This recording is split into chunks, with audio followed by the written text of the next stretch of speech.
Araw-gabi. Tangina. Dati ko sa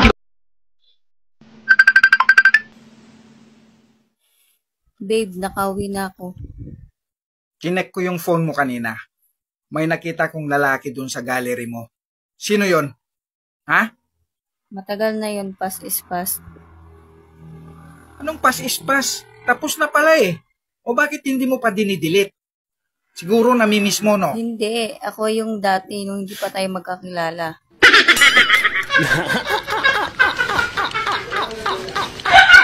Babe, may tanong ako. Ano yun? Anong grade ka ba nung nagpatuloy ka? Grade 5 na ata yun eh. Oo, tama. Grade 5, grade 5. Oo kasi grade 6 eh.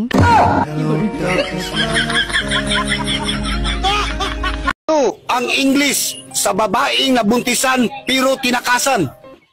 Victims of love.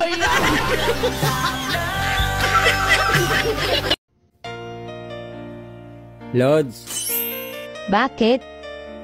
kung sa tingin mo hindi ka priority, ba't di ka pumila sa priority lane? Naniniwala ka ba sa kasabihan sa mag-asawa na huwag kayong matutulog na magkaaway kayo? Oo, kaya nga 3 araw na akong puya.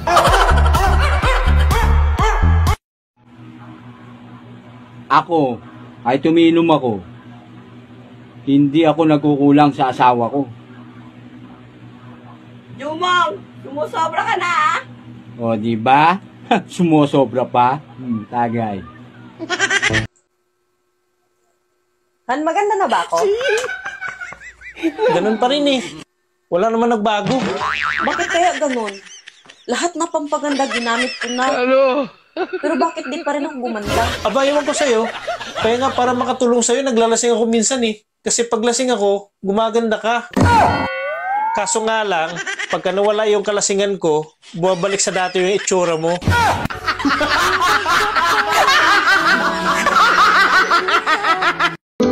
Huwag ka nang magdalawang isip. Mahalin mo na ako.